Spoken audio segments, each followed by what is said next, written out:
halo, apa kabar Anda semua? Kembali berjumpa dengan saya, Sunarif dan Bung Rocky Gerung. Ini dari Rocky Gerung Official Forum News Network.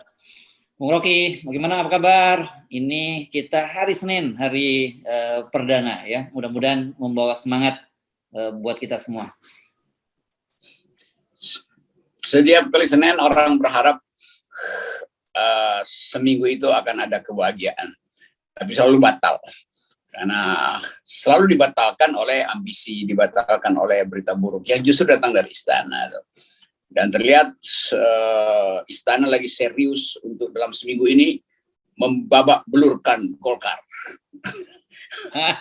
Nah, ini menjadi pertanyaan menarik memang dalam setidaknya dalam sebulan terakhir ini ada sejumlah tokoh-tokoh Golkar yang ditangkap. Ada yang ditangkap oleh KPK, ada yang ditangkap oleh Jaksa Agung. Dalam kasus misalnya Aziz Samsudin itu ditangkap oleh KPK.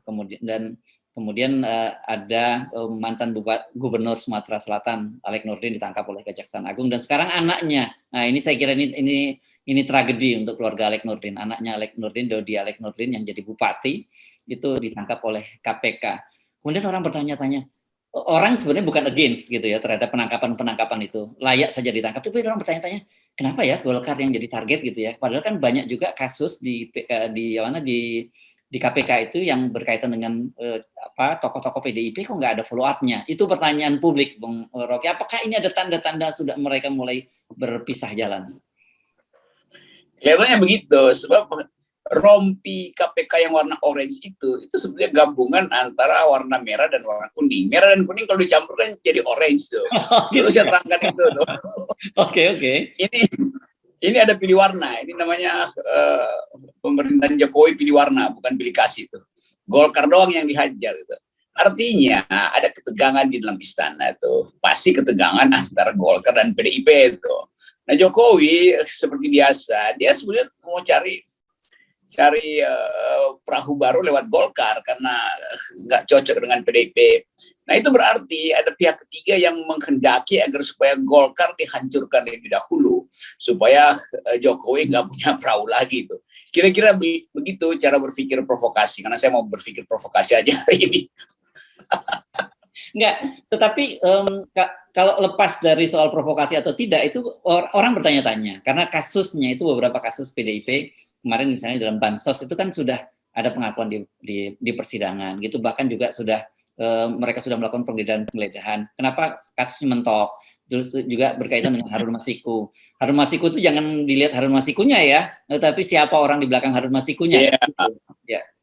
Itu tetap orang lihat bahwa KPK itu adalah proksinya PDIP akhirnya tuh. Jadi itu satu paket dalam analisis politik. Kan kalau KPK independen, maka dua warna harus dicampur itu, merah dan kuning. Nah, artinya KPK tetap takut berhadapan dengan PDIP. Padahal Pak Jokowi udah kasih sinyal, dia kurang nyaman dengan PDIP. Jadi dihajar aja busnya kan. Tapi tentu kalkulasinya panjang tuh, bisa-bisa nanti 2024 berantakan Jokowi. Jadi poin saya sekarang Jokowi terengah-engah gitu. Dia mau ngejar Golkar dalam upaya cari perlindungan politik setelah 2024, nggak dapat juga tuh, karena dihajar terus oleh KPK. Tentu itu ada perintah dari saya kira itu didefinisikan oleh Partai Merah bahwa yang kuning dihajar dulu dong, baru gua terakhir gitu. Kira-kira begitu poinnya tuh. Tapi memang Golkar sendiri kan terlalu ambisi memperlihatkan keinginan untuk maju sebagai presiden itu kan. Jadi pembicaraan dengan Jokowi belum selesai, Erlangga udah ambisi tuh masang baliho di mana-mana. Kira-kira begitu. Maka Jokowi juga menganggap ya boleh deh hajar dulu nanti transaksi belakangan. Nah, ini sebetulnya hajar dulu transaksi belakangan. Ya, memang kalau kita amati baliho Erlangga Hartarto yang sangat masif itu, dia tetap memberikan sinyal bagian dari Presiden Jokowi karena dia menyebutkan kerja untuk Indonesia. Itu tagline-nya ya. Sementara kan kalau Pak Jokowi kerja. Nah, dia ngambil kerja untuk Indonesia. Jadi ada irisan itu. Saya kira dalam politik itu biasa disebut sebagai politik asosiasi kan gitu ya. Iya, setelah branding asosiasi, setelah asosiasi tema ilmu marketing kan branding dulu baru cari asosiasi. Setelah asosiasi advokasi itu. Baru rekomendasi, baru transaksi. Nah ini Jokowi ingin transaksi duluan, jangan udah branding nggak ada transaksi itu. Jadi terlihat yang tesis FNN dari awal adalah berantakannya istana justru karena etika politik nggak ada tuh. Masih bermerintah tapi udah mau berupaya untuk bikin perahu sendiri. Nah itu sebetulnya berita bagus, berita buruk buat etika politik tapi berita bagus buat oposisi. Karena setiap kali ada potensi berantakan di istana, oposisi menganggap endgame bisa dipercepat. Nah itu endgame itu bisa lebih cepat dari kereta cepat. Ya, tapi kan publik nggak salah ya kalau kemudian mencurigai ada apa nih. Meskipun sekali lagi kita mesti beri disclaimer, ini bukan berarti kita mau membelain Golkar gitu. Buat kita silahkan aja ditangkepin semua, nggak ada masalah. Tetapi kemudian publik melihat kan yang bermasalah bukan hanya Golkar gitu. Kenapa Kak Golkar? Jadi nggak sepenuhnya salah kan kecurigaan semacam itu ya? Ya justru publik menganggap bahwa busuknya politik kita yang sebetulnya dari awal diincar yaitu PDIP, tapi nggak pernah tuh disentuh tuh. Jadi publik tetap bangun kenangan PDIP adalah partai yang buruk. Golkar ada partai yang niru-niru PDIP jadi buruk. Yang niru-niru dia duluan kena tuh. Namun sebetulnya kita anggap aja bahwa ya hukum besi perubahan politik begitu. Kan dulu kayak yang diterangkan oleh Samuel Huntington, political decaying memang dimulai dari berantakannya koordinasi elit itu. Kalau kita pakai teori bahwa elit itu dia disebut power elite oleh Gaetano Mosca segala macam kita pernah belajar. Begitu dia dikunci di dalam hukum besi oligarki, maka di dalam hukum besi itu terjadi retakan-retakan karena kuncinya terlalu kuat atau terlalu ketat, akibatnya retak itu kan. Nah sebetulnya dari awal kita tahu bahwa poin semacam ini akan atau hal semacam ini akan berlangsung begitu sumber daya ekonomi putih makin sedikit. Jadi Golkar merasa ini kesempatan udah daripada nyolongnya nanti belakangan, maka berlangsunglah korupsi yang kemudian ditebang pilihkan oleh KPK. Potong beringin dulu sebelum gorok banteng. Kira-kira begitu kan? Iya. Nah, ini semacam jelas indikator bahwa kongsi politik di pemerintahan itu udah tanda-tandanya udah mulai retak gitu ya, dan mereka mulai saling amputasi. Jadi kan udah nggak ada lagi sebetulnya sidang kabinet kan, orang nggak ada lagi berpikir sidang kabinet, orang berpikir tentang bagaimana menyelamatkan diri dari kejaran masyarakat sipil. Karena konsolidasi masyarakat sipil itu berlangsung terus dengan isu baru sekarang, isu pertanahan itu. Lalu ada isu dari masyarakat intelektual tentang irasionalitas dari proyek-proyek besar. Lalu muncul lagi ketegangan politik di Cina Selatan. Jadi sebetulnya ini negara yang betul-betul rapuh dari segala sisi itu. Dan mahasiswa nunggu COVID hilang lalu akan demo besar-besaran. Nah keadaan ini yang membuat orang semacam Erlangga berhitung kembali itu. Mau maju nanti apa mulai sekarang aja. Sebab sebetulnya baik Erlangga maupun Ibu Mega punya pikiran bahwa sangat mungkin tidak terjadi pemilu atau pemilu dipercepat atau bahkan terjadi kekacauan politik endgame. Nah ini sebetulnya yang terjadi. DPR juga memantau hal yang sama.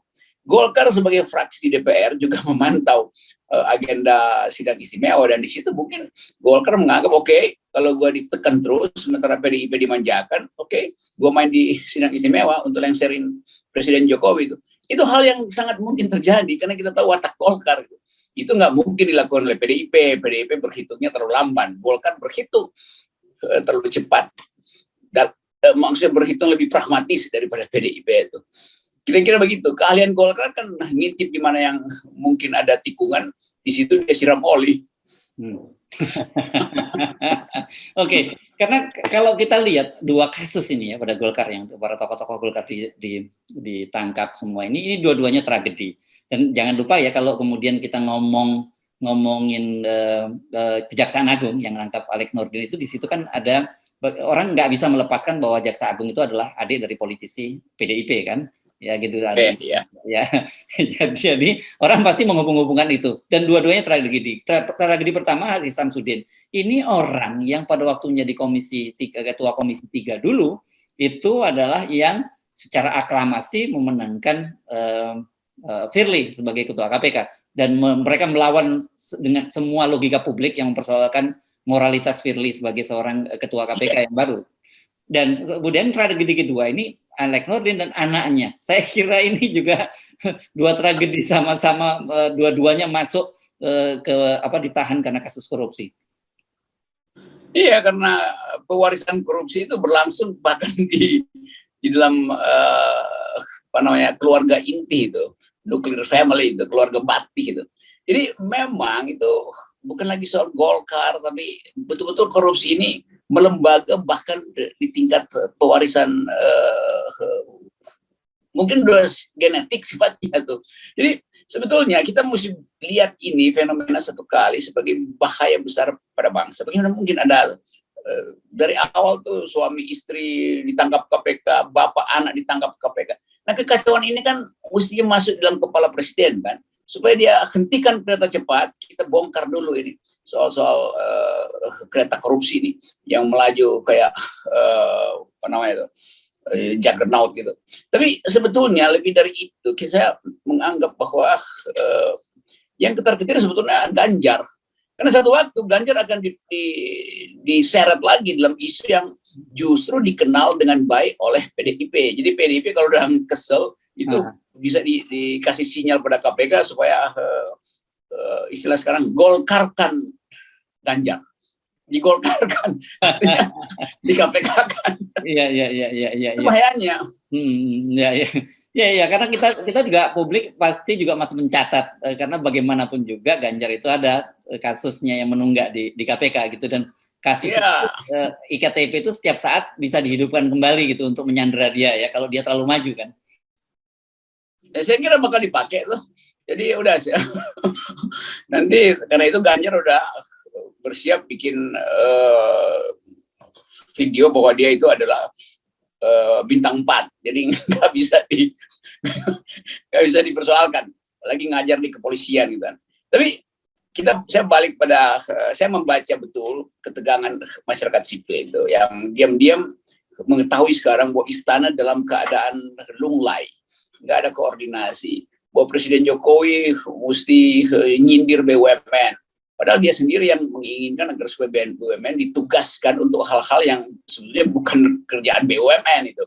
Dan sekarang dia miris sendiri itu.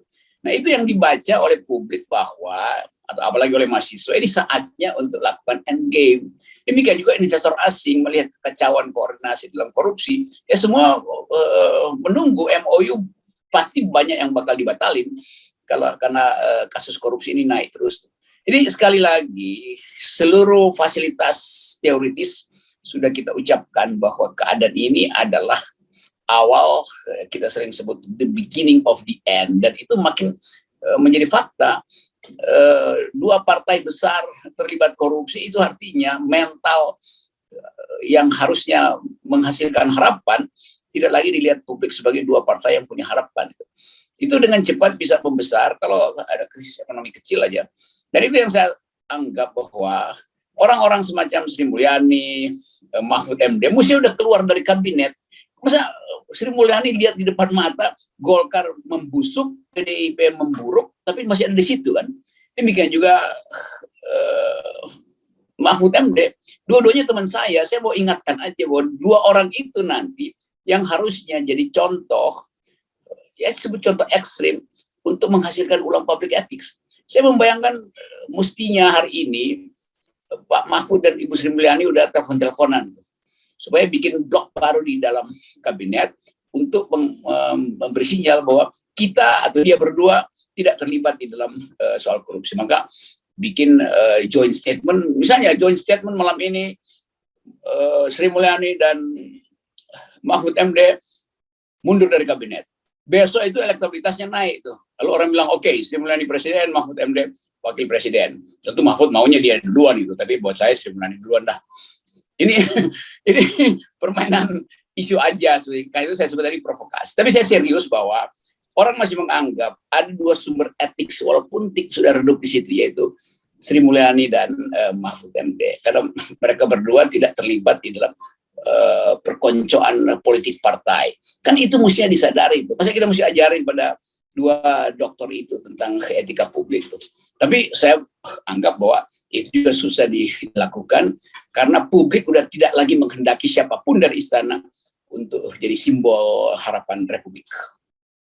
Oke, jadi sementara ini Oke. kalau kita mengikuti pertandingan Piala apa ya, Piala Thomas Cup ini sekarang ini ya, yang lagi rame, posisinya 3-0 untuk PDI lawan Golkar, gitu ya, sementara ya, Bung Rocky. 3-0 buat PDI, gitu. 3-0 untuk posisinya, ya, gitu. Jadi kita tunggu, harusnya Golkar melakukan revanche, gitu kan, masih ada waktu. Kita tunggu perlawanannya, jangan nyerah begitu saja dong, masa 3-0. Iya, itu yang saya usulkan tadi, supaya tokoh Golkar itu mulai memproses kemungkinan untuk melengsarkan wasit. Karena wasitnya curang. Ya. Oke, baik, terima kasih Bung Rocky.